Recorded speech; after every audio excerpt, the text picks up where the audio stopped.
बिहार के मुख्यमंत्री नीतीश कुमार ने 75% आरक्षण जो है वो लागू कर दिया। यानी आरक्षण का दायरा जो है वो बढ़ा दिया है।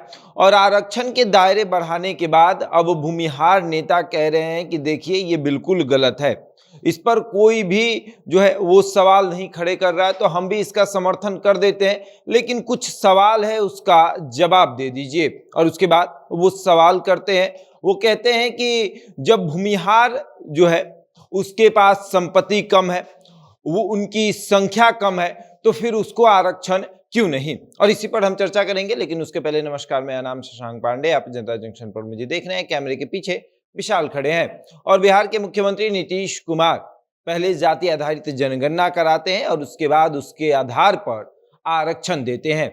आरक्षण का दायरा बढ़ता है, 15% आरक्षण का दायरा बढ़ जाता है और वो आरक्षण अब 75% हो जाता है। और अब 75% आरक्षण पर सभी लोग कह रहे हैं कि देखिए बिहार में 75% आरक्षण मिल गया है। और अब आशुतोष कुमार जो कि भूमिहार नेता है और वो सवाल खड़े कर रहे हैं अपने सोशल मीडिया के माध्यम से। वो लिखते हैं कि बिहार सरकार द्वारा जाति और आर्थिक गणना के मुताबिक भूमिहार के हालत पिछड़े और अति पिछड़े वर्गों में शामिल कई जातियों से भी खराब है।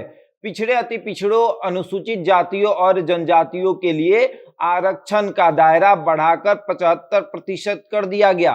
पक्ष हो या विपक्ष, सभी पार्टियों ने इस प्रस्ताव का खुलकर समर्थन किया। महामहिम राज्यपाल महोदय ने भी अपनी मोहर लगाने में तनिक संकोच नहीं की। जब किसी को कोई आपत्ति नहीं तो हमें कोई आपत्ति भी नहीं होगी, परंतु यह सवाल जरूर रहेगा कि सरकारी आंकड़ों के मुताबिक जब भूमिहारों की आर्थिक स्थिति पिछड़ों और अति पिछड़े वर्गों के दर्जनों जातियों से भी खराब है, तो फिर भूमिहार अगड़े कैसे और वो पिछड़े कैसे। यानी कि भूमिहार अगड़े कैसे हो गए, उनकी आर्थिक स्थिति जब कमजोर हो गई है, और वो लोग पिछड़े कैसे हो गए जिनको कहा जा रहा है पिछड़े हैं। और पिछड़े बोलकर नीतीश कुमार और तेजस्वी यादव जो है वो आरक्षण दे रहे हैं। वो कह रहे हैं कि देखिए आरक्षण का दायरा बढ़ाना चाहिए। ओबीसी ईबीसी को जो है वो 10% आरक्षण दे दिया गया, एससी को जो है वो 4% आरक्षण दिया गया, एसटी को 1% आरक्षण दिया गया। कुल मिलाकर जो है आरक्षण जो है वो 15% बढ़ा दिया गया और 15% बढ़ाकर आरक्षण का दायरा 75% कर दिया गया। और कहा गया कि देखिए बिहार सरकार जो है वो सबके बारे में सोच रही है, ओबीसी ईबीसी दलित महादलित सबके बारे में सोच रही है और सबके हित में काम कर रही है। तो अब भूमिहार नेता जो है वो पूछ रहे हैं कि सबके हित में जब काम हो रहा है तो हमारे हित में काम क्यों नहीं हो रहा है। हमें जो ईडब्ल्यूएस 10% मिला है उसी पर चर्चा होती है, उसको भी खत्म करने की बात होती है। लेकिन जब हमारी आर्थिक स्थिति कमजोर है, अति पिछड़ा पिछड़ा दलित महादलित के कई जातियों से भी हमारी आर्थिक स्थिति कम है, तो फिर हमें अगड़ा क्यों कहा जाता है और उनको पिछड़ा क्यों कहा जाता है।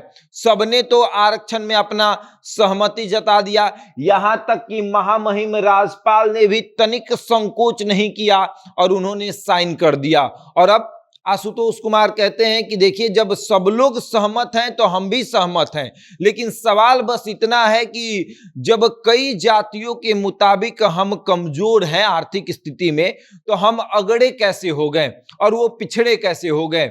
जब आरक्षण का बात होता है तो तमाम पार्टियां जो हैं वो कहती हैं कि आरक्षण खत्म होना चाहिए, लेकिन बिहार में आरक्षण का दायरा बढ़ चुका है। और बिहार के मुख्यमंत्री नीतीश कुमार कहते हैं कि देखिए आरक्षण का दायरा इसी तरीके से बढ़ेगा और तमाम पार्टियां अपनी अपनी पीठ थपथपा रही। यहाँ तक कि सदन में भारतीय जनता पार्टी ने भी इस पर कोई सवाल नहीं खड़े किए। उन्होंने कहा कि देखिए आरक्षण का दायरा बढ़ रहा है तो अच्छी बात है, आरक्षण सबको मिलना चाहिए। लेकिन अब भूमिहार नेता आशुतोष कह रहे हैं कि आरक्षण सबको मिलना चाहिए, लेकिन आर्थिक स्थिति पर दीजिए, जिसकी आर्थिक स्थिति खराब है उसको आरक्षण मिले तो ज्यादा बढ़िया रहेगा। बहरहाल इस खबर में इतना ही। बने रहिए हमारे साथ और देखते रहे जनता जंक्शन।